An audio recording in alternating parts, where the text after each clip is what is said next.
Hello, everyone. Welcome. Today is Monday, March 28th, 2022. I am Solid Blue Sister, and this is My Turn to Talk.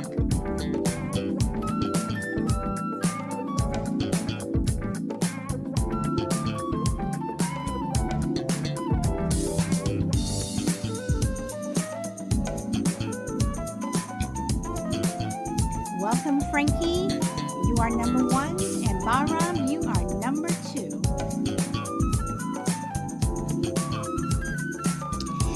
And I hope people are rocking to the music, jamming in the background.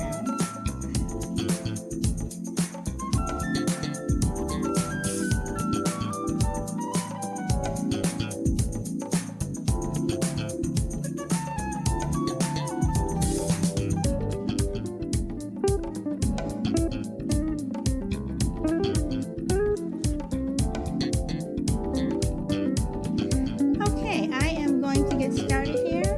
So, let's see. All right. Yeah, jamming.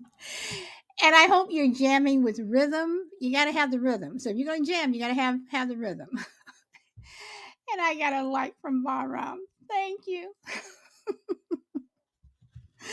Okay, so today I want to talk about people who use an illness to manipulate. So what do you think of people? Welcome, Lurat. What do you think of people who use an illness to get the upper hand or have their way, or have their own way, I should say? Will it backfire? Should it be allowed because they are ill? And I'm not talking about people who fake an illness, who, purposely cause themselves or a family member or whatever to get sick. I'm talking about people who are sick, and they will use that illness to get what they want. Oh, can you do this for me? Oh, can you do that for me? Whatever. Is it fair? And yes, Lurak, thank you. I am well. I am doing well. So, is it fair? Is it something that people should be allowed to get away with? Or do we just look over and say, oh, well, they're sick? And when I say sick, I'm talking about anything from, you have the common cold to someone who may have cancer to, just the person is sick, and at what point, do they push it? Do they push it just a little bit too far? And it's like, all right, you need to stop. All right. Every time you want to, do something or go somewhere, they use their illness, as a reason for you not to go somewhere, or, you not to do something. Oh, I need you here with me, So, and again, I want to reiterate that I'm not talking about people who fake an illness. I'm talking about people who are really sick. So, on that note, I'm going to welcome Mama Bear Tracy in. Thank you for coming. And yeah, so what do you guys think? Welcome. Let's see. Get some invites out if you guys want to come on. Welcome, Power Girl. So if you guys want to come on, feel free. If not, I totally understand if you just want to sit back and listen. All right. So, Bahram, you have the mic. Hi. First of all, hope you're doing well tonight. Or should I say this afternoon for you. So what sprung to my mind when I heard you talking there was not so much illnesses, although we will obviously discuss that, but what I've seen in my industry. I'm a welder and I worked in, fabrication shops, and you'll get these guys who will complain about bad backs and things when they don't want to lift things. And I know some of them are play acting. That's what we would say, play acting. And because when it suits them, they'll lift something if it means it's an easier way of doing it. But when it's not, they'll use this as an excuse, and that really bugs me. But illnesses in general. If you're sick, if you've got the cold and things, some people take them better than others, um, and only maybe with experience you would be able to tell if they were using their illness to get their own way. But I mean, with the more serious illnesses, like you were saying there, like with cancer, I'm sure most of us would allow those types of people with give them some privilege and give them an easier life, for the most part, because it's um, it's not a nice thing to have. So But again, can you it but can you varies. push it too far? I mean, if okay, and again, I'm going to take cancer because it is serious. Can you be that person who is sick and you know everything's fine, everything's going well, you know, the person is over your house and they're visiting you, whatever, then they're getting ready to go. And then it's like, oh, I'm not feeling well. I mean, they use their illness to try to either get you to stay or, they want you to do something for them, take them somewhere, whatever. When they can, when they know that you have other plans, that they're interfering in your plans.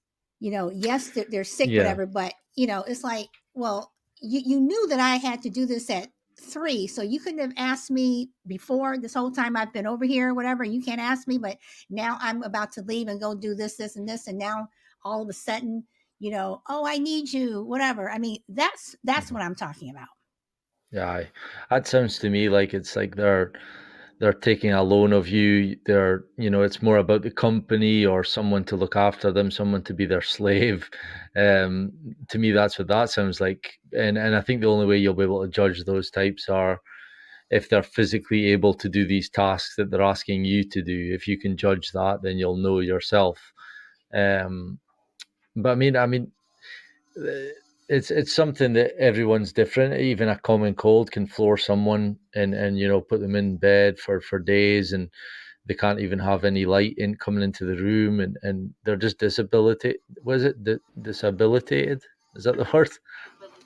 De- Debilitated. Aye, so they're just like bedridden for days, and obviously with those types of people, it's good to have someone around to make them some soup and all that kind of stuff.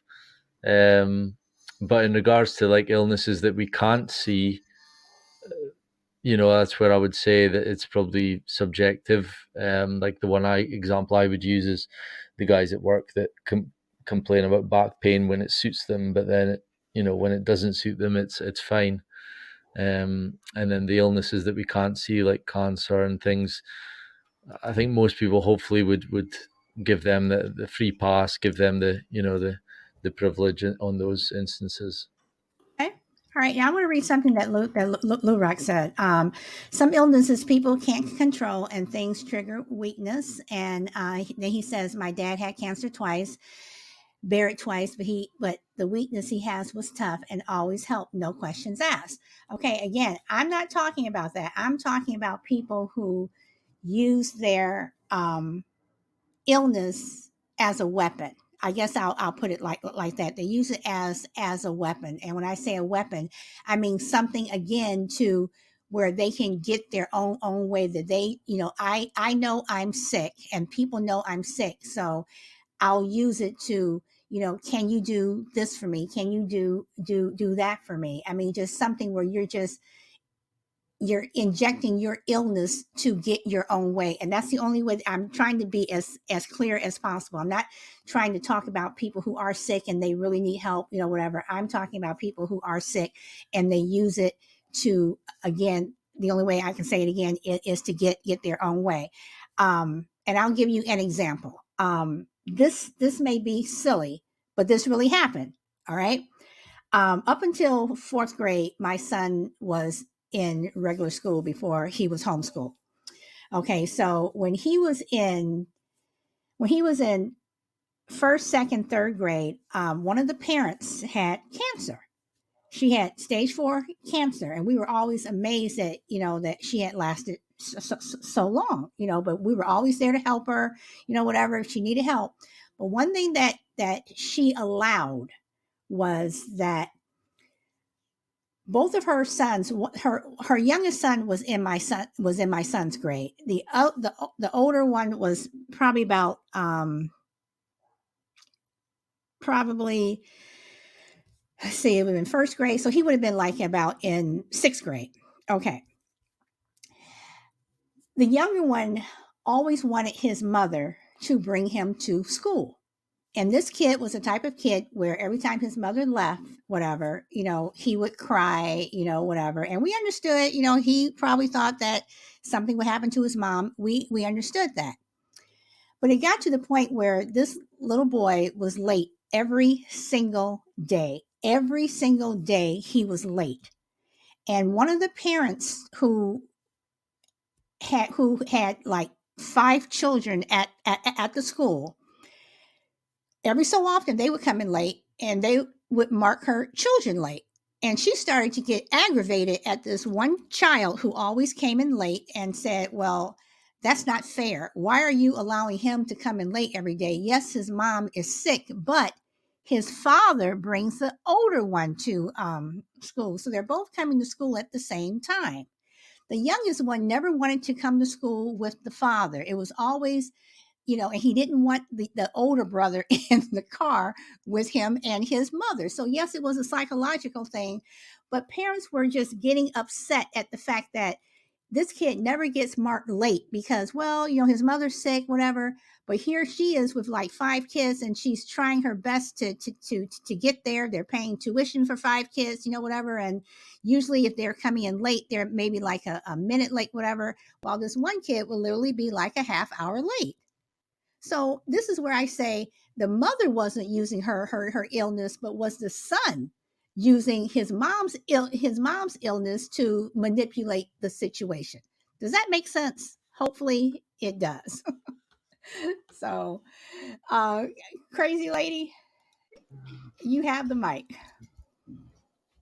Yeah, I don't know, how old was the kid? That would be my first question, because like Okay, it if started when he teenager, was in no, yeah. no, no, no. It started when he was in first grade and went all the way up until, as far as I know, up until third grade or fourth grade when my son left. Okay, no, yeah, no, he used it to an advantage because that's, I'd say 6 months adjustment period, but over like that spit, yeah, nah, that kid was using that, yeah, So because what do you think about people who use their illness to manipulate a situation? um, give me a second. Ross is drilling, so Sure. No problem. And welcome, Brina, and welcome, Feisty One.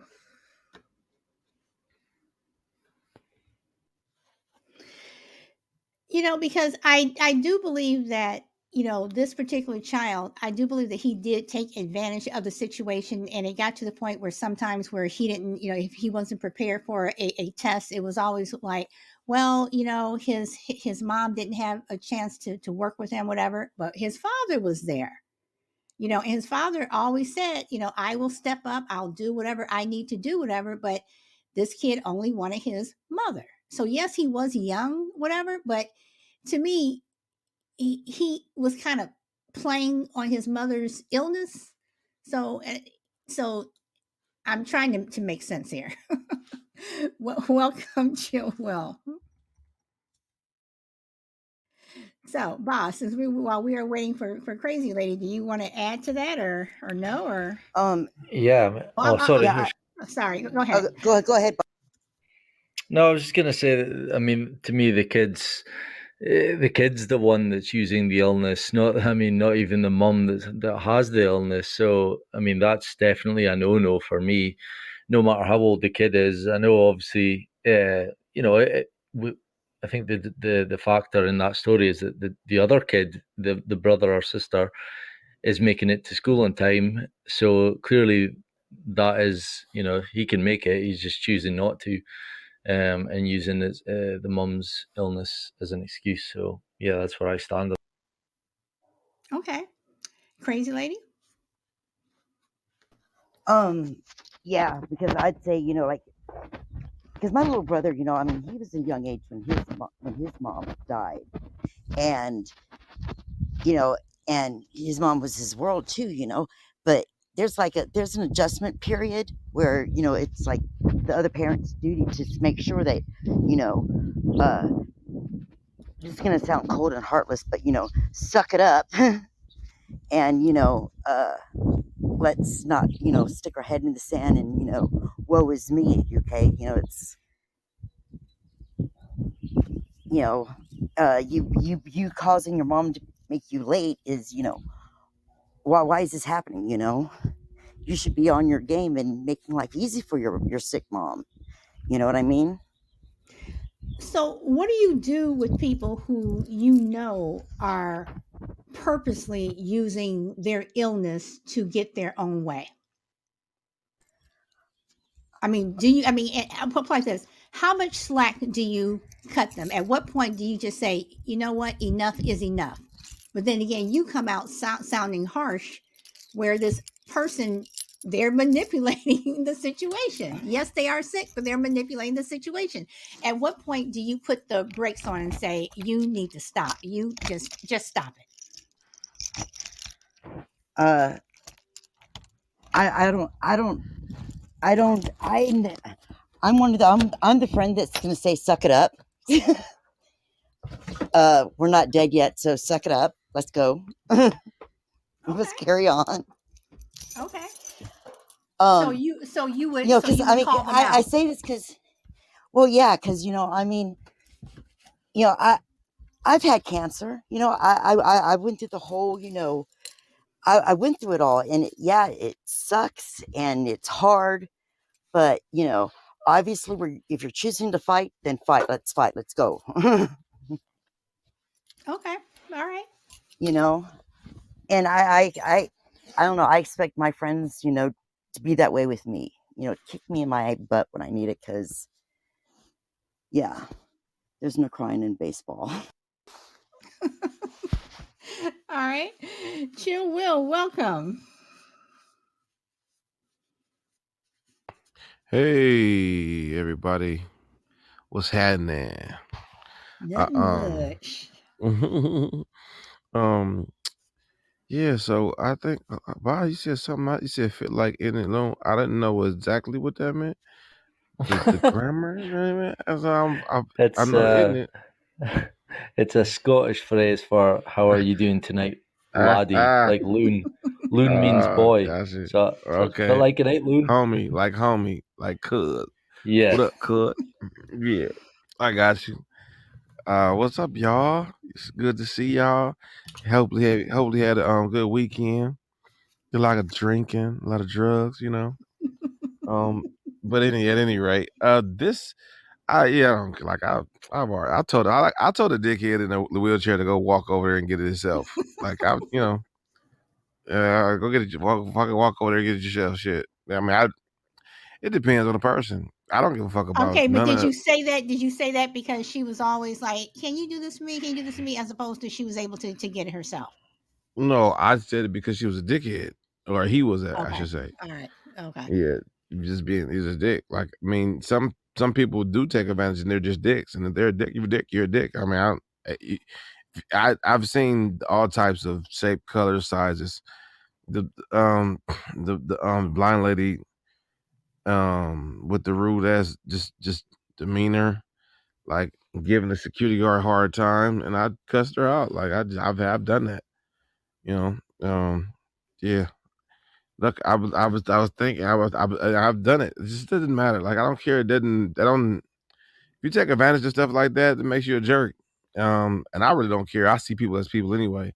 You know, I can care less about that. Like a lot of times, when God may take something away from you, He makes you astronomically awesome in another area. So, like my autistic uncle, like he's obviously can't learn past the maybe like a fifth grade level. So he's have some semblance of being normal, but I've never seen somebody that's so consistent. Whenever he does it every single time at the same way, the same time. I bet you couldn't do that. I bet you couldn't go and do the same thing the same way every single time, every single day, every time. Like that's what he does. He places when he cooks, he places his forks, his spoons, his knives in the same place, the same napkin. He remembers shit when we were 3 years old and we were fighting. Like exactly what I said. So, you know, there are sometimes I just don't. I mean, we gotta all fight our battles, and just because I tend to be normal doesn't necessarily mean that I'm not off. You know what I'm saying? I don't have issues, or I mean, obviously, it's not like a person that's has fucking no arms or something like that. I don't want to say that, but overall, you know, people are still people. You got to be respectful. And is it okay if you use your sick mom, as a excuse? I don't know what that person's going through. Shit, I might not want to go to school. My mom's sick. Fuck it. That might be. She But might do even you care. She might okay, not okay, care. but chill. Mom might Okay, think so. okay, but chill. Is it okay that, again, other children are being marked late and they're just a couple of minutes late, but you're coming in a half hour late, but they're never getting marked late. And they're using them, Uh, well, his mother's sick. Well, my mom could have a cold or someone else could, I mean, is that fair? I mean, that's, you can know that. You can kind of know, like you can know somebody using that as excuse though. Like I don't give a damn. I mean, at that point, if you're a teacher, you can be like, I don't give a damn about your sick mama. You still late. Click. I mean, that's just the rules. Tell okay, your sick mama to get your ass to school. okay, but if that wasn't happening though, regardless, is it fair then in that case, then every child that comes in late, then no one gets marked late, then right? Uh, not necessarily. I mean, people who are late. I mean, if Right. this is So my if classroom, so if people who are people late are were late. okay, But so if you if got an people are excuse, late. Okay, but so how many times are you going to use the fact that my mother was sick or she was throwing up or she was this or she was that, and you have a father who is bringing the other son to the same school at the same time? So how come that child hmm, cannot ride with that father? So again, I say you're still not marking this other child late. This child was never marked late, but other I kids were mean, marked late and parents were getting upset. So again, chill, I say, is that fair? In that case, no one gets marked why late. would you? First of all, this is the problem. You worried about somebody else. That's what people problem is. Number one, they worry about what that ain't none of your damn problem. If the And see, kid, if your kid get your kid, that's where I have to th- disagree and I have to push back because no, if you have rules, whatever, it should be rules for everyone, right? no, that's not the case though. Life is unfair. Life is unfair, and period. We all know that. Oh, That's a stern lesson as a youth. Don't mess with the sick person's child. Because they, go ahead, let you say no, because it's not fair. Look how cruel you're gonna be. Some things you just don't touch. okay, but look at what okay, Brina just said, no, it's not fair. The world won't cater to that child later on. Now, I will say this, I okay? disagree. Because hold on, I will say this. When this child went to high school, because I still see this kid, okay? When this child went to high school, now they're 22, 21, 22. They had a very hard time when they got their first job at McDonald's, consistently late. He ended up getting fired. So I don't think that came to me from way back when because he was never told you cannot be late. It's not okay to be late. So I mean, you're gonna learn tough lessons. I mean, you it's will life is learn the unfair. tough That don't mean you lessons, won't. but Yeah, again, yeah, if that's you have fine. a rule about being late, then you cannot allow one child or something for one and not the other. I don't know about that. I don't see. This is the problem I have with that because you got to make certain exceptions to rules because there may be another underlying issue. One child may be taking it way harder than another child. If they taking advantage or whatever, maybe they are, but that don't mean they're not going through something. And as soon as you bring it up, maybe they are using it, but you can't necessarily be for sure. So some things you just don't touch when it's something that like Okay, touch you, right? so if I broke my leg and I had and I'm trying to drive or whatever with my other leg or whatever, and my kid's late, can I use the fact that my broken leg, whatever, as opposed to someone who has cancer? Yeah, I mean his brother could have did the same thing though. You know what I'm saying? Like my point, like brother could have did the same thing. It was just on his silly self that he didn't. No. See, chill. I'm sorry. I have to disagree with that. I mean, you guys think I'm wrong, please tell me you think I'm wrong. You think I don't I think it's chill. necessarily wrong, I'm but pushing back I back just on that don't know one. if that's gonna applicable. I mean, I you know, I mean, I don't know. If there's some loopholes in the system that other people take advantage of and you don't get mad at that person. You know what I'm saying? You can feel how you want to feel about them, But it's not but even don't the get mad point at that of person. getting okay. It's not even the point of getting mad at them. Okay, hold on, GP. Let me mute you. Okay, it's not the point of getting mad at them. It's the fact if you are allowing one person a pass, and this pass is you are not marking this child late. On the other hand, you're marking these other children late. After three lates, they end up, getting some mark, on their record. This kid went through an entire school year into 3 years without ever being marked late because his mother was never able to get up in time to take him to school, but yet his father, living in the same house, was bringing his brother to school at the same time. How come this child could not get into the car with the father, and even if it was separation anxiety or whatever, the fact that you're allowing this kid to consistently have the pass, and this other kid, you aren't, that's not fair. Okay, Solid Blue. Let's. So you're that parent, huh? You're that Yeah, parent in the yeah, office. yeah, yeah. But this ain't got nothing to do with you.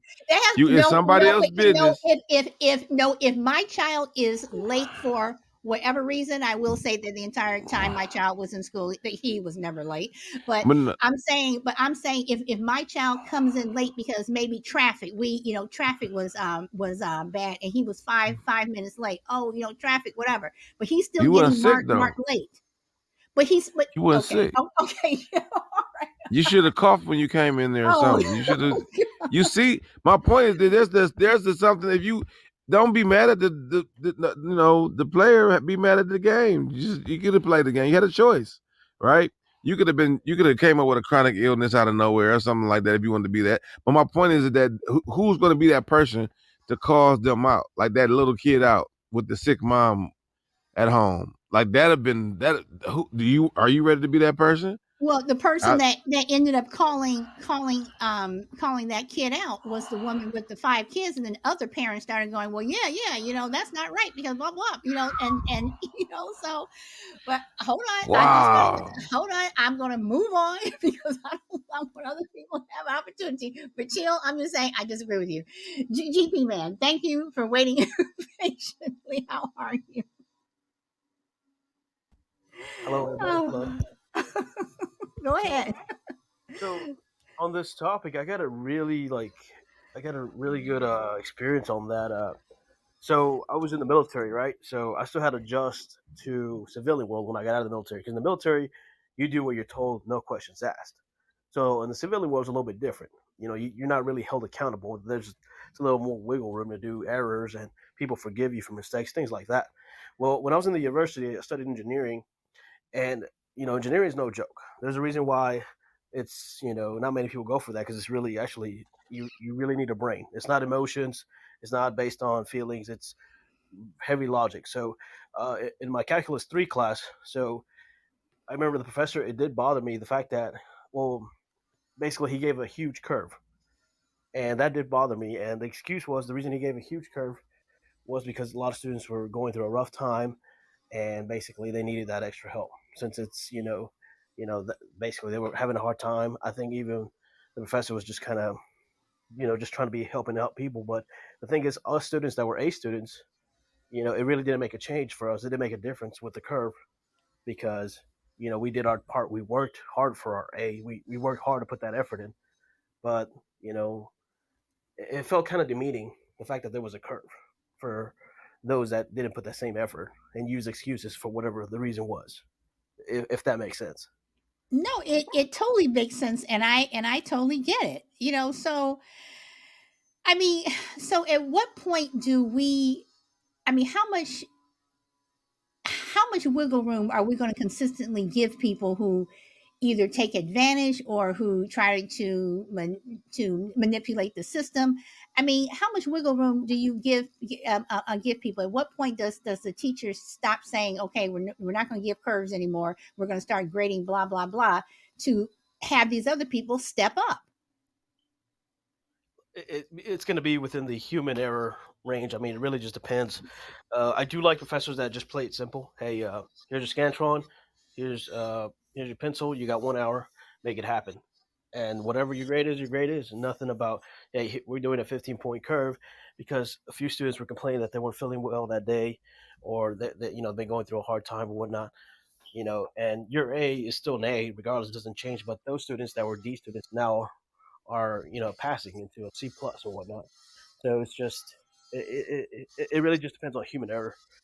There really is no Okay, so would you have been okay if the instructor said, okay, 5 students are not feeling well, so instead of having the exam this afternoon, we'll do it on Wednesday? Would you have been okay with that? And he didn't grade at a curve? No, I mean they would have been the minority out of the group, so they would be the exception to the rule, so they could have their testing at another time, opposed to those Okay. that have been playing way ahead of time and stuck to the schedule. Under circumstances, of course, things do happen, but for the most part, if it's a minority opposed to the majority, then yeah, of course, you accommodate the minority, not the majority at that circumstances. But I mean, if it's like, okay, well, a lot of us we're not going to make it into the test today because I live in Texas. There's a tornado coming in on the highway, and I'm not going to risk it. Then of course the vast majority of us are going that route towards the tornado highway, so we're not gonna make it. Then of course that's the majority. Then of course you would definitely reschedule. That would be the more logical thinking right there, instead of just 5 students out of a classroom of 100. Okay. Now, let me Yeah, just because read those some of 5 students party too hard. All right, let me read this part right here, because Brina is bringing up something that's interesting, and I know we're kind of getting off subject, but we're still in the same subject. The participation trophy. Okay, do you guys think that students or whomever should get the participation trophy? Okay, they didn't come in first, second, or third, whatever, but they're getting the trophy or a ribbon for participating. What do you guys think about that? Is that fair? Is that using the system? Is that taking away from the people who did get first, second, third? If in the Olympics, should everyone get a participation medal? So what about that? And I'm going to go to Ba. No, definitely not. I don't think the participation trophy stuff is a good thing for society as a whole. I think it creates a weaker society. I think it was being pushed a lot in schools and things where kids were being upset about losing at sports and sports day, and I don't agree with it at all. You could probably do a whole show on that, to be honest. But yeah, I did see lots of headlines and things that were happening in America to do with participation trophy, and it no, I'm not for it at all. Okay. Could I'm sorry. could Go I ahead. ask you one question, just Sure. out of curiosity? See the story about the guy that wasn't making it on school on time, and all the mums were getting mad because their sons or daughters would turn up late and they would get marked down and whatever. Do you and the mums, do you think you guys felt that you wanted that kid to also be marked down, or did you want your kids to be excused and not marked down? Honestly, everyone wanted that child to be marked late. And again, Yeah, it didn't affect me, because again, my child was never late, but yeah. at the same time, it is that fairness thing. They weren't asking for their kids to have a pass, but if you're not going to mark that kid late, then I'm sorry, then you don't mark my kid late. So the whole thing wasn't where, well, you're not marking him late, then don't mark my kid late. It's like, mark this kid late. And it's not like, it happened for a couple of months and they're like, okay, we can't do this anymore. This went on for 3 years, Hmm. and it may sound silly, but for some schools, at the end of the school year, you get certificates. Okay. And you get certificates where for perfect attendance, whatever. This kid was getting perfect attendance certificates.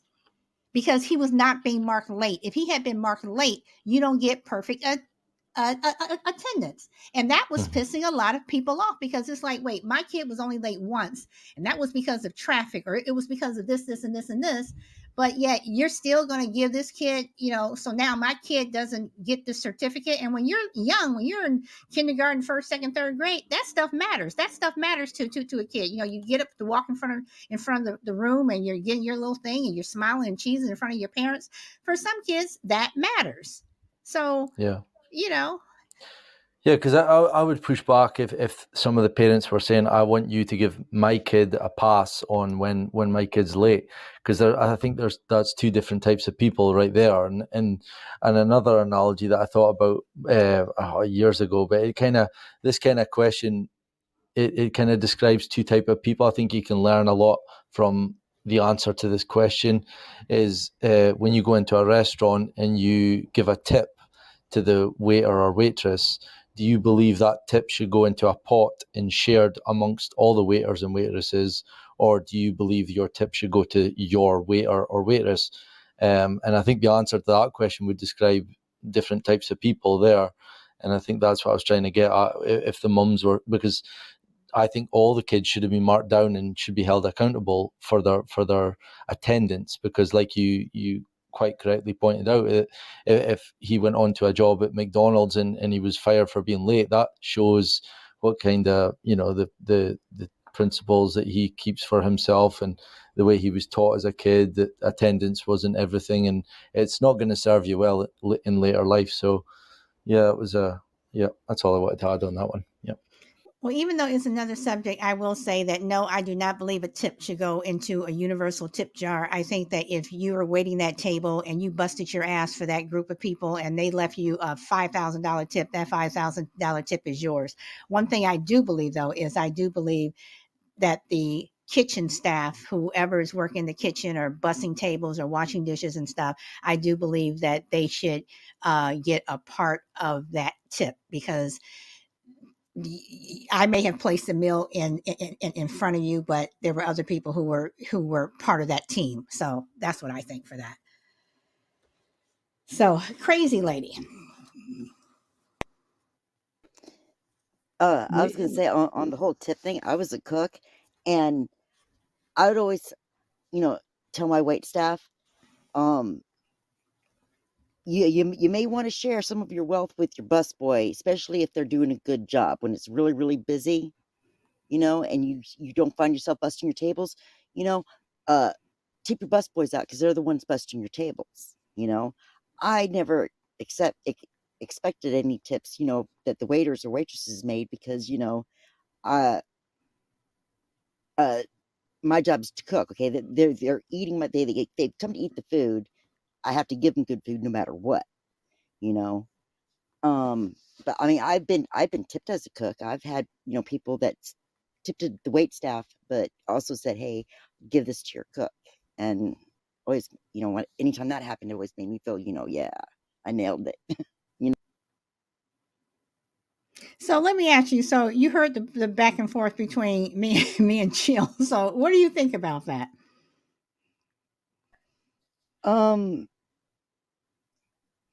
See, I'm that, I'm that parent say, do you treat everyone equal? You know what I mean? And for like a little while, maybe 6 months to a year, maybe I would give a little bit of leeway, because, of that sickness card. But anything past that, nah. She's not on the verge of death, okay, obviously. So you guys gotta, like, figure it out, because that's life, just, suck it up. But you gotta figure something out. You Okay. gotta learn some kind of, skill here. Okay. Chill. Are you there? Okay. Yeah, I'm here. All right. All right. So I think what do you think? what Tell was me, I brother, thinking? what do you think? Because I'll probably push back All on you right. anyway. Yeah, that's all right. I feel like it's it's got to be a thin line as far as when you met. Like, all right, in your scenario, in which, or say like the curve. Let's go to the curve scenario. Like I don't care. I don't care. Like DP. I wouldn't care. Like that happened to me. Yes, I was in Calc too, and I first of all, I was the guy definitely. I hated you because you fucked the curve up. Like I could get an A, but I didn't want to get. I didn't. The less time I could spend in school is what I wanted to do, and I would literally the day before each calculus test go to the tutor, learn everything, and then get what I got. And typically, I got at least a C or a B. You know what I mean? So that was good with that, especially with the curve. I get an A, bam. So I loved it. But if I had the person, those two people that are always getting A's that will fuck everything up. Oh, I'd be so mad at y'all. You know, that one person get a 93. Like, oh my God, this one, you don't get it. Like, so it's always available. I don't care. Like, it's not gonna stop my development as a human, whether I'm getting an A or a D. You know what I'm saying? Like, some people, calculus is hard for most people. I had to learn that. I had to learn it in life. Everybody isn't as talented as you may be in certain areas, like with math or English, or if they're not the smartest. Some people more caring, more social, have better social IQ. Everybody, like I said, have their thing. School might be your thing. The way school is set up in itself is a thing. So everybody doesn't learn the same way, so they won't be equipped to learn like you. If you take them out of that medium and throw them like a Montessori school, or just learn from a different aspect, hands on, you may be behind them. You know what I'm saying? So my point is not to judge these people and find out what's fair and what's not fair. My point in life is to be my best me. And so I'm not worried about if it's fair or not. And if I'm there, there's a loophole there where you ain't have to work as hard. You can learn the stuff, but you can do like me. I'm happy. When I hear a curve, I'm happy. That means I gotta work. I could take my energy and put it somewhere in another class, or just not at all. I can be out kicking it one night before, because I'm gonna take advantage of that. I'm not gonna complain about everybody else. I'm not doing that. You know what I'm saying? I'm gonna take advantage of it if I want to. If not, then I'm just gonna roll with the flow, fuck up the curve. I'm worried about that type of stuff. And that's the main thing. I guess I'm trying. I'm not gonna hinder my development. Because I'm not worried about. If anything, I don't know. I'm gonna do me regardless. I'm just gonna do me. Is my point. You know what I'm saying? And it's funny that the people talk about being fair. If you want to be fair, and then you want participation trophies, right? You want to be fair about everything. You want everything to be fair. Well, I mean, I So don't agree with participation trophies. I think if you're going to be fair, then the person who gets the trophy is the person who comes in first, second, or third. what about everybody else? Well, I mean, you didn't. Let me Oh, see, no, it's different. No, chill. No, let me chill. No, hold on. I'm gonna tell you about everyone else. My son came in last every single race, to the point where I'm sitting there shaking my head and I'm like, oh Lord, please just, can you let him run just a little bit faster? Whatever. My son came in last every single time. Every single time. Did he get a participation trophy? No. Did he get a certificate? No. The only thing I said to him was, "Good job. I'm glad you finished." And he would, cry, whatever. And I'm like, "Well, next time you got to run a little Try your faster." best. My son, Damn. but no, he did You not told him that? get the participation. Yes, he did. Oh my gosh. I said at least what I said was, at least you finished and you did your best. But next time, he's going to have Run a little bit faster. Faster, yeah. But he's not good enough. But no, that is not what I was telling him. But I was also letting my son know that just because that you're not going to get a pass, and get a certificate or whatever, and get a trophy because you were not first. Thank you, Solid Blue. Thank you. I agree. So when you're late, when you see that little kid over there, he's manipulating the system. Remember him. But remember, this is a teaching moment. Okay. Remember that little boy. it is a Life's not teaching fair. moment. So let me ask this, Will. So again, at the end of the school year, the students who, if they had perfect attendance, and part of perfect attendance was not being late, this kid got a certificate every time for perfect attendance. Should the school or the class should have allowed this kid to get a perfect attendance certificate? Yes, because he was See, never late. he was a half hour late. What do you mean he wasn't No, he late? was He was never late. late. He was never late. He was Oh excused. goodness gracious! This is the rule. And this is life. This is America. Oh my So goodness. therefore, this is a teaching moment on the lowest level. Watch this guy watch like Henry Ford take credit for making an assembly line or the car, Oh, or Juju, thank you. watch Garrett E. Morgan create everything and have somebody else's name on it. This is life. This is the kid when he got fired at McDonald's because he was always late. So He's got to take. Well, I'm saying, that my point is that lesson might not have been taught. You know what I'm saying? This is like, don't compromise your morals just for that piece of paper. That's what you say. Just because you got to see people at the top. You're going to see people at the top of the food chain, and they're going to be smiling out on you like you're beneath them. But actually, they not shit. They not shit. You kept your morals. You kept it together, and you might not have won, but you kept yourself. You kept yourself together. You kept it together. You was real about it. Thank you, Mr. Moody. Just know that you may not be winning the race. You might not win the race, and you might not win the race. Chill. You are killing me. And Lou Rock, I'm dying over here too. I mean, hello. I'm saying this is real. This is life lessons. These are life lessons at a young age.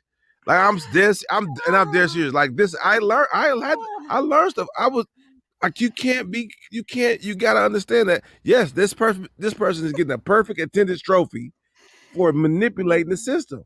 And that happens every single day. And so now do you want to be that person? Reflect. Do I want to be that person? You know what I'm saying? Because that happens every day. We all tell ourselves that. We don't want to be that jerk millionaire. You know what I'm saying? That doesn't care that he's who he steps on to get to the top. You know? Oh, goodness gracious. Most people in here could do that. We all could do that. We probably a lot of us could probably be already millionaires, but we have a sense of morality, right? Okay, chill. We don't want to be that person. Yeah. Okay, let me stop you for a moment because I want to say that Bob Rob said chill is trolling you. Brina can't. Miss Moody says teaching them how to be smooth criminals. Brina again says, don't make these kids soft. Juju's like, good Lord. And Frankie says, I wish I could tell Chill. I wish I could talk to tell Chill to sit down. Sit your ass down. Chill. Right. That's coming from Frankie. Oh my goodness. Oh. Dang, Frankie. Goodness. You gonna tell me sit your ass down. He wish he could talk so she can say that. Oh my God, Chill. See, this is a whole topic. This is another show topic because But that's why. But really, that's why I'm just like there's a bigger picture to this for me, and so I feel like it's things are teachable moments. And this is for your child, which one of the most child that they are being entitled and screw everyone else. No one cares about. I don't care about the other kids. We're just going to go ahead. You're going to get your little participation trophy or your certificate, whatever. Screw everyone else. Chill. I'm sorry, you're wrong. And on that note, I'm going to go to the GP man. Oh, do you have anything you want to add, GP? Yes. I think what Chill, his overall message was that life is unfair. That's just the way it is, and you really have to just look after yourself and not really worry about others. I remember in the military, for those of you that serve, you know that there's a huge difference between the women's standards to the men's standards, and when you would get promoted, in a way, for the males, it kind of bothered them the fact that the standards are so much lower for the females. than the And, medal. and he's talking about physical, like the PT test, y'all, like probably more likely, like or like certain aspects. Yes. So that's one aspect that we just kind of deal with it. Like, hey, life is unfair. Whatever. They're here. They're our comrades. But yeah, I mean, you just have to go with it. You have to go with the flow. Life is unfair. You just have to deal with it. But at the end of the day, you just got to look after yourself. But yeah, I mean, I agree with what you guys were saying.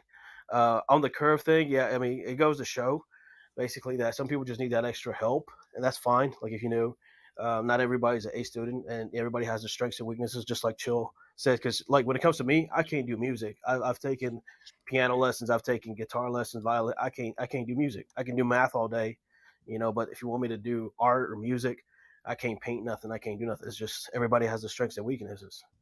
But yeah, it's just back on the participation trophy.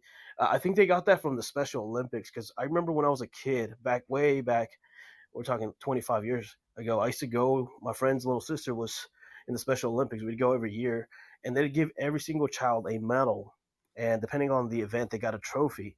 But I think they got that from the Special Olympics because as I started getting older, in my teens, I started going to different events too, and that's when they started giving participation trophies or medals just for participating, instead of the first, second place, third place winners. I think So, that's what. so GP, do you think that for something like the special, Olympics, that they should be that it's okay for them to get it, but not if not for Not for regular. able-bodied children? I don't know how to say that without sounding, but do you think that it's okay for Special Olympics? Yes, because that they actually have a legitimate reason. What every not every special child is the same, and it wasn't. You know what I mean? So at that point, yeah, I would say that's okay because life is going to be very difficult for them, and a lot of those, believe it or not, a lot of those kids don't live that long. So unfortunately, that's just the world we live in. That's just life. So with the special needs kids, yeah, I think that's fine. Go ahead and give them a medal for participating or a trophy. But for the regular Joes that, hey man, you just lazy, or hey man, you're just a little dumb, it's just that's life, man. You got to work harder. I don't agree with the regular people. Okay, all right. Um, Michael Key, I don't know how much you heard. You came in, so what do you want I to was on the add? phone with a client. I just came back and I heard Chill talking about how you were mad at someone for manipulating the system and getting an award. Um, you know, that's why I said, don't hate the player, hate the game, right? Uh, but it's kind of like, you know, like with taxes. Like, do I agree with a lot of the tax laws? No, but damn if I don't take advantage of every kind of deduction that there is, regardless. If it's there, I'm going to take advantage of it. Now, on the flip side, and I don't know, I am not a participation trophy kind of person at all. Going back to like what GP said, I don't know if it derived from the Special Olympics. It could have. I don't know. When I think about it, though, I wonder if it was just a way to try and incentivize kids to partake in certain sports or different activities. Whether they sucked or not, and when you're young, you get a trophy and you think you did something good, whether you did or not. And I think it's terrible that they allow that. But if something is flawed, can you get mad at someone taking advantage of something in a system that has a flaw, and taking advantage of that flaw? They're not necessarily breaking the rules; they're just exposing it. So, do you think that participation trophy should be given out? Hell no, absolutely not. Look, my background in athletics is extensive. I played Division I college football. I played lettered in 3 sports in high school. Played 4 or 5 different ones growing up. I played on teams where they gave out participation trophies. My parents never let me keep one. They always threw it in the trash if we even went to go get it in the first place. Unless we won something, we weren't. To this day, I think the only trophies or medals I have are for first, second, or third place trophies or medals that were handed out. I have a couple rings from winning, and that's the only ones I even care about. And that's usually how it should be. But I think participation trophies don't show kids growing up how to compete and how to take on losing, what losing means and what winning means, right? And how to work for something. I mean, it's a communist structure when you think about it, right? Everyone gets the same thing regardless of who puts in more effort. Just like I think that having scoring limits, I hated this too. Like in Pop Warner football, if you beat a team by 21 points, the coach always had to write a letter to the league apologizing for it. When I was in high school, we beat Estero High School 91-0, and we played the varsity players for the first 2 series of the game and put the JV kids in a varsity game, and they still beat them that bad. And they had in the paper completely bad mouthing my head coach for allowing it to get out of hand. And, that's not our fault that we prepared for that and they didn't. That's their fault. Work harder if you don't want to get beat. And that's how I've always taken it on, right? I think participation trophies are probably one of the worst things that for a culture that can happen, but you still can't get mad at someone, I guess, for manipulating a system or taking advantage of a system. Like I believe you guys were talking about perfect attendance, right? Well, no, the situation was there was a little boy that went to my son's school, and his mom had cancer, and he was always late. And when I say late, I mean like a half hour late, not come in, right after the bell. He was at least a half hour late. But yet his older brother, who also went to the same school, always came to his father brought him to school. They lived in the same house. His father came to school, and the brother was always on time, went to class, whatever. But the school allowed this little boy to consistently be late. And parents were pushing back. It's like, you should mark this kid late. But then what really blew up was, and this was in first grade, okay, but this happened for three years. At the end of the school year, kids get certificates and stuff, and this child got a certificate for perfect attendance. And it was like, well, no, he was not on time. He was late. You may not have marked him late, but then don't rub everyone else's nose in it and then give this kid a perfect attendance while the other kids are sitting there going, well, I was only late once, and why is he getting it? I mean, it's like kids see this stuff. And I'm saying, no, he should not have he never should have received that certificate. Yeah, here's the thing. Everyone has something, right? Everyone has an excuse. Everyone has something. His, unfortunately, and it's sad.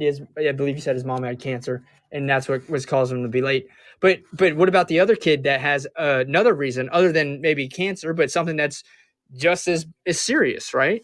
Right. Or maybe they don't have a lot of support at home, period. Maybe they have a druggy, mom or dad that's, responsible for taking them to school. Like there's so many different scenarios that, you need to enforce it for one. You got to enforce it for all. What they should have done is said, look, there's no, to get a perfect attendance certificate, then you have to have perfect attendance no matter what the excuse is. That's how it was. I remember for football in high school, we always had summer workouts every day, and you could miss 10 days that were excused misses, right? But it was if you got perfect attendance and you went every day over the summer, they gave you a nice pair of shoes and like a jumpsuit, is like the incentive. Well, there were workouts that I missed because we were going to like 7-on-7 tournaments for the school, for the football team. Like our coach was driving us, but we missed a workout for that day and it wasn't perfect attendance and we didn't get any of those incentives. That was just something you lived with. You were doing something for the school. You were doing something for the football team, and it was a football event that your coach took you to, but you weren't there to work out, and other people were. And so that's how it should be, right? Everyone has an excuse for something. Excuses are like, you already know the saying, but so there shouldn't be any leniency, I guess, on it. It is or it isn't. Okay. All right. Crucible, thank you for waiting patiently. What would you like to say? Yeah, I kind of go along with Michael Key on that one and some of the others. I'm not a participation trophy person at all. I grew up at a time, I'm a little bit older, maybe a lot older. Grew up in the 60s and the 70s and played a lot of sports, just about every sport except for hockey. And I don't remember. We played, and I understand up until a certain age, maybe Pop Warner, when you're 6 or 7 years old, everybody plays. It's about teamwork. It's about the experience. It's about learning the sport. It's about having fun. It's not about winning necessarily up until a point. But I remember the coaches at the time, and most of them were fathers of the players. They wanted to win. And I'm talking now when you're maybe 10, 12, 14, 15 years old. They wanted to win, period. And they played the best people. And if you weren't good enough, you sat your ass on the bench, period. And I don't remember anybody crying. I don't remember parents coming up to the coach afterwards to complain. And I don't know, I don't want to extrapolate this out too much to have broader societal implications, but I think you can maybe correlate back to maybe around the 70s, late 70s, 80s, and 90s, when the participation trophy culture started to take hold. And I think we've coddled kids a lot of ways. We've mollified them in ways that are not beneficial to them later on. I mean, I don't want to be a hardcore person about this, but life sucks. And the earlier we learn it, in very stark terms, you get what you earn, and you're not always going to be good enough to play. You're not always going to be good enough to get that job. You're not always going to be good enough to get that girl you're interested in. It sucks, but to mollify everybody, for Michael Key put it perfectly. It is communism. It's addressing the greater good to the detriment of the individual, and I just don't think that's a constructive thing going forward from a societal standpoint. Okay. Okay, Michael, you wanted to respond to that? Because then I want to go ahead. Was, the IRS doesn't care about what your excuse is, right? The bank didn't care about what your excuse is when you miss a payment on a loan. Your business doesn't, your client doesn't care what your excuse is when you don't provide a service after they paid for it, right? There's so many examples that no one cares what your excuse is. The fact is, it wasn't done. It wasn't paid. Do you think the IRS has ever given a break to someone because they didn't have the money to pay taxes? No. You go set up a payment plan, but they're going to get that money. And that's just life. And you got to teach that from when kids are young. They need to understand that. And it starts there with sports. Okay. Bob, I am coming to you, but I want Chill to have a chance to respond, because I know people kind of went after you in the chat. So Chill, you want to respond to anything that anyone has said or anything that's in the chat? Oh, I'm okay. I'm a man on my two toes, no matter what. So, but overall, I think that a lot of people are understanding overall. The essence of it is just life is unfair. So, the one thing I do think is once people get used to that, knowing that, and they got to be able to get around that. Even like what Michael Key, he just said, such and such is not going to care, but you can. There's loopholes. You can get tax write-offs. You can file for extensions. And so if I use that to my advantage, you can't be mad. I mean, you can't be mad at me because there is a moral ground, right? So just because it's legal don't mean it's not moral, right? And that's what we're really talking about here. And so that's what I'm as well talking about. Like, I'm not mad at the person for doing whatever they do. I mean, it's not might be fair, but like overall, that could be a teaching lesson. Even the participation trophy. I mean, it's a teaching lesson. Give me the trophy so I can set it on my mantle. Because next year I want something bigger than this. I want something better than this. As a reminder, I'm sitting it right there in front of me. Like, I'm better than this. You know what I'm saying? So it's a way of how you think about it, right? It's just how you use it. You know what I mean? As far as that, whatever that energy or that information is, it's just how you adjust to it.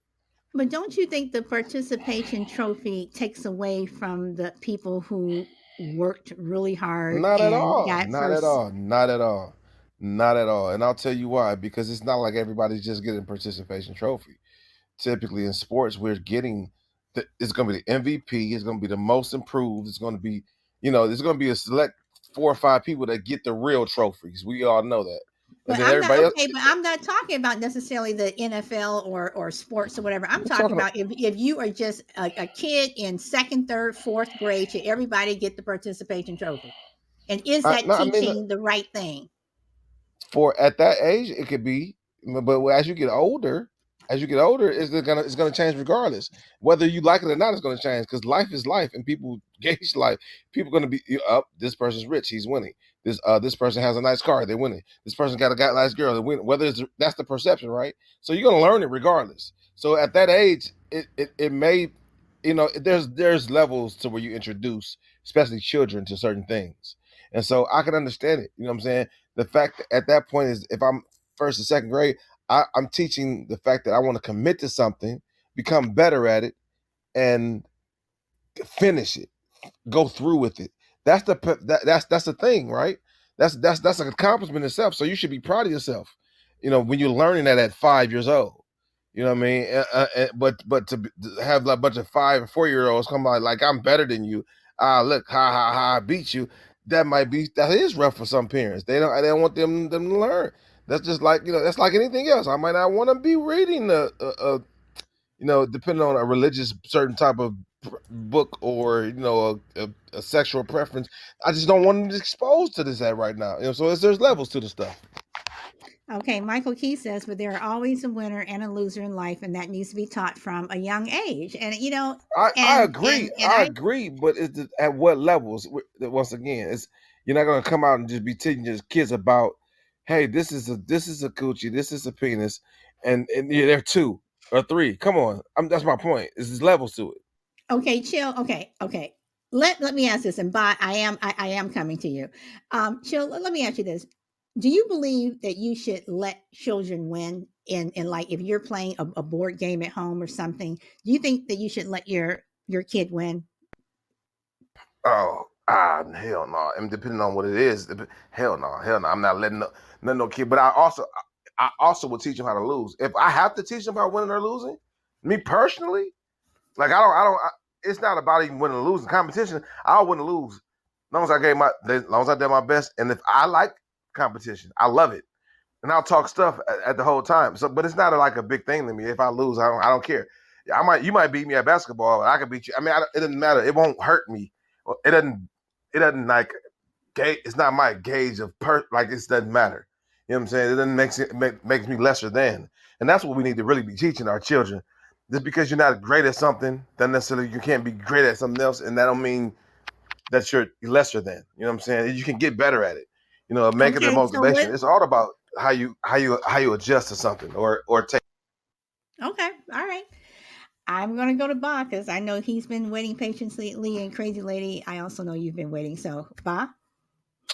I was about to say that I think Chill brought himself a bit back there with the comment about like playing the system, because I do agree with that to a certain extent. It would obviously be subjective. I think the only way I can describe it is I'm all for playing the system when it comes to beating the government, like using like let's say tax, for instance. If there's a way to play the system in regards to tax or financial things that you can do to I'd be all for that, but I think maybe not when it affects other people, people like us, and definitely not when it comes to children and sports and participation trophy in regards to that stuff. But yeah. Okay, so I'm going to come back to my original question about using an illness. Okay, so with thinking about the participation trophies and all this other stuff, so you're saying I'm not saying you're saying, so is it okay for someone who is sick to manipulate the system? I'm not even going to say manipulate the system, manipulate others to get what you want just because you're sick. You're manipulating others. I'm not talking about a system. You're manipulating others. You're trying to manipulate me. You trying to manipulate me to do something that, I don't want to do or I don't have time to do. But, I'm sick. I come back to that very first question. Is there a difference between that and a participation trophy, or you're manipulating the system? So, I mean, I'm just thinking of examples here because I think, again, this is why I'm terrible at these shows, is because I think I need examples. Because I believe there are times, like, if I go to my doctor and I'm told I'm not going to get a doctor's appointment for 2 weeks, and I've been put off, and I'm paying, tax money every year and all that. And I think you should be able to play the system and say, no, I want to be seen. I need to be seen. Like, there are ways and things that we're being treated But less that's playing the fairly. system. I'm talking about playing somebody else, Okay. manipulating someone else, a person. Yeah, well, no. I mean, morally, that's wrong. So no, I would say no. But I mean, I, I don't even know about saying things like, "Well, fair play to you." I mean, if there's someone there that's willing to be taken for a mug, then more fool them. But it's not a good thing to do. It's definitely not a morally good thing to do. So no, I would have to be against it because I stand by my morals. Okay. All right. Crazy lady.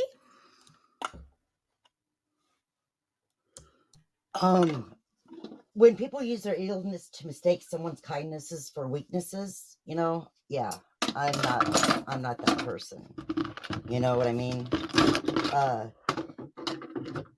Yeah. And participation trophies, yeah, no, I don't believe in them because it's I think that's part of what's wrong with today. Why some of these people are thinking, with this cancel culture is, where we're coddling our little humans too much as it is, okay? Think about it. Ain't none of us died when we were growing up. As a matter of fact, I think it made us stronger individuals, not to always get our way, not to, it, dude, I suck at a lot of stuff, okay? But there's other stuff that, I excel at. It's just life, and with sickness and stuff, suck it up.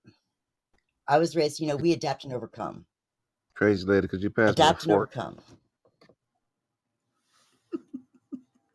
Yeah, as Crazy soon as I lady. get done washing the forks. Thank you. All right. Jill, I am going to pass you and I'm going to go over to GP Man. GP Man, I know you've been waiting patiently. Yeah, I don't agree with manipulating folks. Period. Whether it's an illness or any kind of circumstances, that's just I'm not down with that. I'm not okay with that under any circumstances. Whether it is maybe you do have an illness, but you still don't give you the right to manipulate anyone for any circumstances. So that's one thing I don't agree with. Okay. All right. Michael Key. Okay, Michael's gone. Crucible. Yeah, I agree with GP. Manipulation is just morally wrong. I think Bob put it that way as well. And it's just wrong. It pushes buttons and it takes advantage. It preys on people's genuine empathy and compassion. And what it really does, and it's more of an insidious type thing that's very difficult to measure, but if enough people feel manipulated by anybody, whether it's an illness, which is particularly egregious, but in any circumstance feels manipulated, they feel used and they feel duped and they feel stupid. And it makes them more disinclined to want to help people in the future because nobody likes to feel like a fool. So it has more deleterious effects than just the immediate situation that happens to be being manipulated. It has longer term implications because it dulls people's senses and it makes them disinclined to maybe reach out again in the future. So manipulation on any level for any reason is always morally wrong in my view. So, Crucible, at what point then should, if someone is manipulating another person because of their illness, at what point do you push back? Everybody has their line. Some people are more skeptical right out of the gate than other people are. Some people are more inclined to the benefit of the doubt. So I think it depends on the individual. some people are willing to let things play out. They have more empathy or sympathy, or maybe they're just more gullible. Other people are just, they have a very, very hard line, and they say, I'll give you one chance, and if it looks like you're using me or manipulating me, I'm going to call you on it. It just depends on what level of confrontation that you're comfortable with. But I think most people can sniff it out pretty quickly. They're not fools. It depends on, do you want to just fold your arms and let it play out, or do you want to call somebody on it? I think it's up to the individual. Okay. Well, I'm always all for calling people out. So, and people want to call me out because people have called me out on things before, but I'm all for calling people out, because I think if you allow people to continue to do things over and over and over and over, what I always call a repeat offender, then, they'll continue doing it. So, all right. So chill. Hey, first of all, hold on, I'm trying to figure out spell DELA, deleterious. How you spell that? I gotta Google every time Crucible Man comes in. He's awesome. He has the best vocabulary in the world. I feel like this is crazy. When he said deleterious, I said I gotta go. He makes me feel real slow at times, and I'm like, damn it, I gotta Google this one because I don't even know what that means. So at the end of the day, whatever that is, it makes being manipulated makes me feel that way, right? Like it sounds like it, right? And I'm thinking to myself, it's not all bad though. Sometimes, like I know when you try to manipulate me, right? I know. Most times, like I'm growing up to like say the guy that comes along, and he like, yeah, can I get $1? Man, I gotta take the bus. I gotta get to work. I can't. I got caught on my car broke down. I mean, it's or he may just be like, I didn't get something to eat. That guy, he's manipulating you, and you know it. Like some people know it, but if I feel like if I'm here living that hard of a life, I don't even care if he's manipulating me, right? I'm gonna give him $1 anyway, because he might need a smoke, he might need a drink, for that matter. He's probably not gonna get nothing to eat. Give him 5. That's a rough life. He need a pack of smokes, or he might need to get some high, like go to get a rock or something. It's a rough life out there. So it's not my gauge that when I give him the money, what he does with it. But I just feel like I know he's manipulating. Like especially your family, when they're manipulating, and sometimes we manipulate people for the good, right? So I think manipulation, that word, is a bad rap, but overall, when this is in reference to taking advantage of somebody or duping somebody, that's never good. Like you never want to feel that way. But life lessons, man. Like I said, I try to take life lessons out of it. Learning how to rectify, like know that out of different people, different shapes. Whether it's a suit, whether it's the bum, whether it's the swindling woman or man with the nice smile. You want to learn these things. That it gives you opportunity to learn what that looks like, but it also gives you an opportunity not to let people like that take advantage of you. You learn it, but still not change your demeanor of want to help people. Because Crucible Man is super right. It does make you not want to. Most people like, I don't care about people no more at all. Like but that still gives you. It takes a lot of wherewithal to still love and give, and when you see things like that happen, immoral acts. Even if it's the person that's doing the immoral acts, just it's hard. So that gives, it's always a learning opportunities. I'm all about learning opportunities, and we are all human. We're human, right? So we're gonna fail at times, but I think it's the way you adjust to those situations. Because I'm saying life is unfair, and you can't worry about. You just can't worry about everybody else. Like you'll go crazy, right? So obviously you want to still love and care, but as far as just your daily actions, you worry about yourself. For the most part, be your focus, be in your focus. I want to read something that Brina said. She says, "Nah, if you got a fresh shape up asking me for $1, you're not homeless." And then Bahram said, "Woman asked me for money on Saturday, then cursed me out and proceeded to pull out her iPhone 13."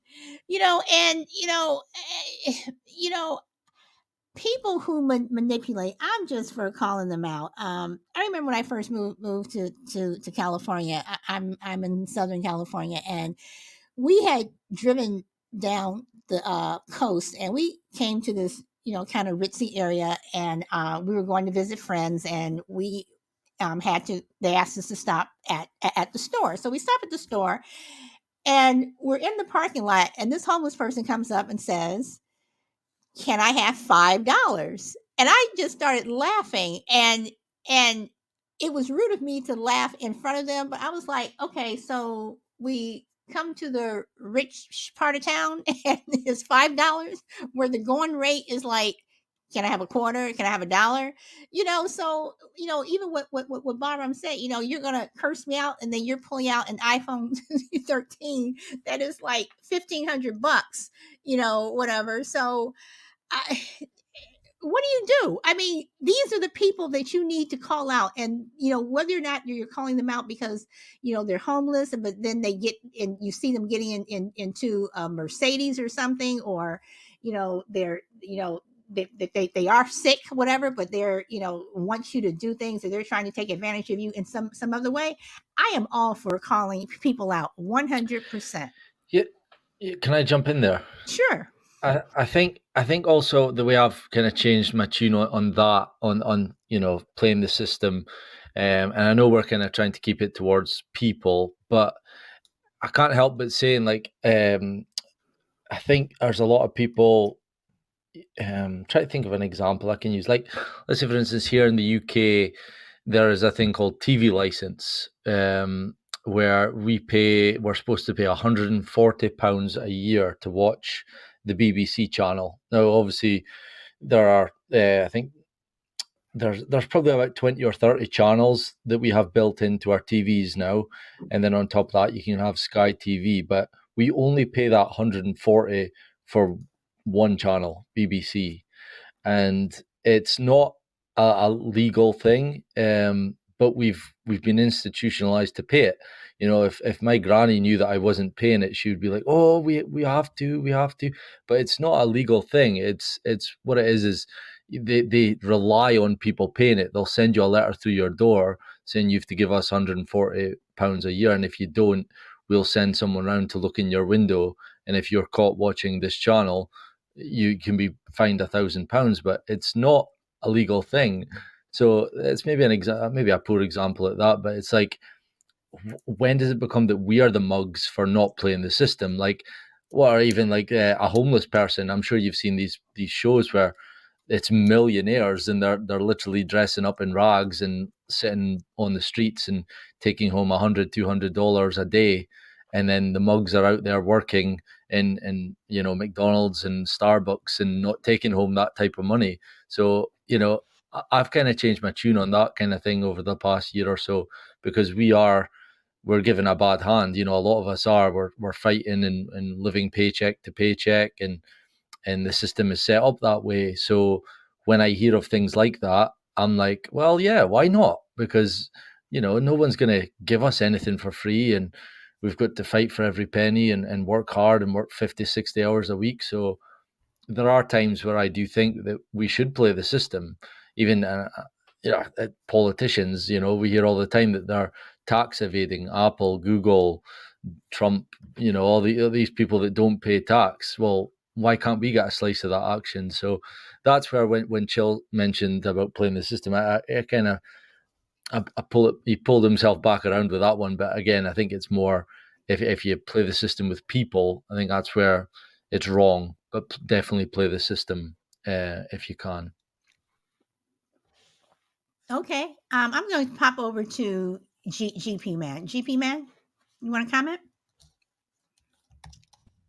Yeah, people try to. I mean, that's just the world we live in today. People will try to manipulate you in any way, take advantage of you, and it's only up to you how far you'll let them, regardless of the circumstances. It could be a poor person, it could be a rich person, it could be a child, it could be anything. That's just life. But be on the lookout. Yeah, I mean, it's wrong. Just like Ba said, basically, it's one thing to manipulate the system. It's another thing to manipulate others, and that's a huge difference. That's where you draw the line, if that makes sense. Okay. Crucible? Yeah, I'm just kind of repeating myself here, so I'll be brief. But yeah, manipulation. We talk about manipulation about people, and it's wrong, and it is. But we talk about manipulating the system, quote unquote, the system, whatever that is. But isn't the system made up of a bunch of individuals? I know when people refer to the system, they kind of shake their fists. They're talking about the man, the government, society, this kind of faceless, amorphous entity that we all rail against. But when we stop to think about it, we are the system. The system is made up of individuals. And I think we're taught at an early age, rightfully so, to get every advantage that we can in life, whether it's in a tax world, whether it's in the job market, whether it's in sports, whatever it happens to be, get the most advantages you can. You are applauded and admired for your skill at being able to manipulate/navigate the system. Is there a difference between manipulating the system and navigating the system? And are people who are adept at navigating the system, is that also just a form of manipulation because they're better at navigating? When does navigating become manipulation? I mean, we're all taught to get as much advantage as we can. How we go about it should be up to the individual. So I guys wanted to point that out, and maybe I'm making a distinction without a difference. But we are the system, and I think it's okay to navigate the system to your advantage, but manipulate, I think you're crossing a line. Okay. I am going to start wrapping it up here. So, Crucible, I am going to start with you again. And do you have any last words? Well, I'm just going to go back to the sports thing real quick. I think it's an excellent metaphor for life. I think if you can get kids involved at an early age and teach them some real life skills in the context of sports, the faster they're going to grow up, the faster they're going to realize. And I think it gives you a window into your child's level of competitiveness. I remember you talking about your son, Solid, and he was last in the races and everything, and how kids handle that sort of adversity at a young age. The sooner you learn how your child handles adversity and how they deal with the rest of the world, gives you a leg up on helping to develop that child. The sooner they start to face what they're going to face in the world, and the sooner you as a parent learn how they deal with it, I think that can only help in the long run. And I agree with you 100% because my son is doing well, and he knows how to be a graceful loser, and he knows that he may not be the best runner, but damn, he is a hell of an artist, and you all will, I'm pretty sure, hear from him. So yeah, Jill.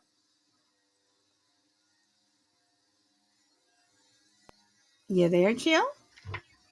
I am. Okay. Sorry. Any last words of wisdom you would like to impart? Good show, everybody. It's always also speaking to everybody, hearing and seeing everybody. Good topic, solid as always. I mean, in general, there's one thing I did want to comment really quickly about as far as as far as the potential. Well, I don't know. Crucible Man said something about manipulation, which is he hit it right on the head.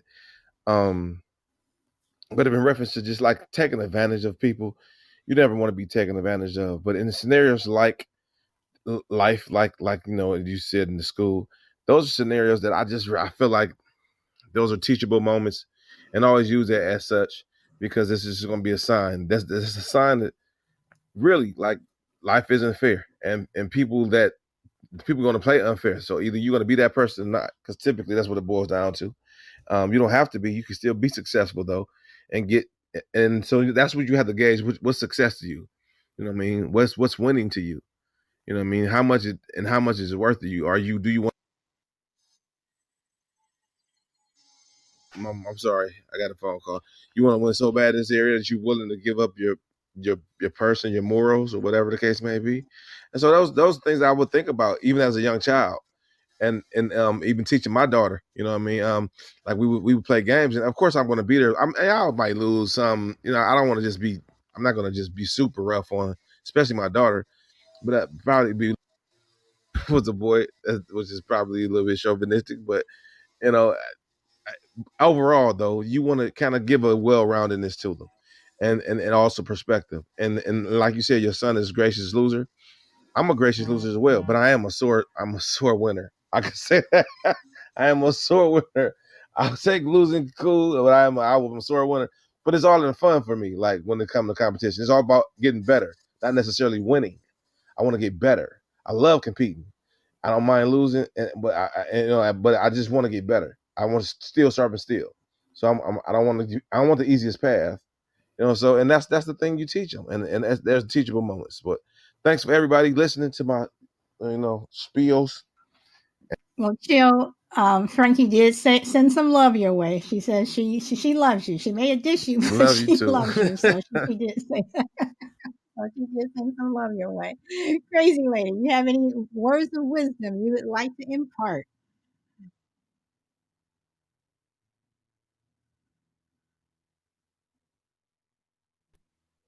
Sorry, my Crazy hands were lady, wet. there you are. My hands were wet and it dropped on thing and my phone wasn't working. I didn't call them my kids, And Jade, she said one time she stated something that kind of like made me pause and think. This was when she was wrestling over in Montana. She said that there was like a couple of other boys there was 2 boys from 2 different schools that she didn't like wrestling with them because she felt like they let her win, And there was this one boy that she never beat the entire time she was in wrestling. And she said she really liked wrestling him because he never gave her an inch, And she said after every meet, she would sit and meet with him, because she would learn something new from him. And, and I think that's from, I never, if you want to win, well, try harder, practice makes perfect, failures, all failure is a successful attempt. Okay, Bahram, you have the mic. Yeah, thanks for having me on again. It was a really good show. I know we kind of jumped a little bit over to the participation trophy stuff, which was really good. I enjoy that conversation. I think it's a conversation that needs to be had. It breeds weaker people, I believe. I think it's not a good thing as a whole. And I think Crucible Man and Michael Key, it was that hit the nail on the head with that stuff. And in regards to the illness to manipulate, I mean, manipulation of other people in general, everyone agrees it's not a good thing. It's not morally right. So yeah, it was a good show. Yeah, thanks for having me on. Thanks, guys. Okay, so I do want to announce that Bahram is starting his own show this week, and he will be coming on Thursday. So Bahram, you want to take the mic and tell people about your show? Yeah, thank you. Yeah, I'm finally getting around to starting my own live show after 2 years of being on Podbean. I'm plucking up the courage to start a live show. So please, guys, feel free to jump in and help me out, because it's the show that I'm hopefully going to produce is nothing without callers and comment sections. So if you want to know the topic, it is, can we trust the news? And the news is in speech marks. So I think you'll know what I mean by that. Yeah, it should be good. So Thursday night at I think I've got it down for 8 o'clock UK time. So that would be 12 noon Pacific time. Am I right? I think. Yeah. Okay. All right. So everyone, that's it. I got nothing else. So Thank you for a again, wonderful conversation, ladies and gentlemen. well, thank you, Crazy Lady and Chill, and Frankie. Thank you for coming and supporting me, and Crucible. Thank you, Brina. Your comments, girl, they are right on point. So for everyone, Sylvia, Feisty, Kitty to Karen. Let's see, Juju, and I know I'm leaving people out. GP Man, ACB, Michael Key. So thank you, everyone. So Okay, so I hope to see you guys tomorrow, and speak your truth, and go where the wind takes you. Bye.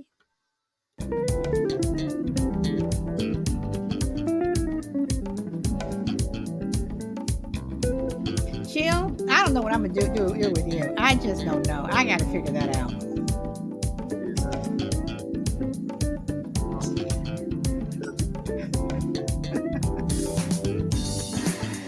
Oh boy. Thank you, everyone.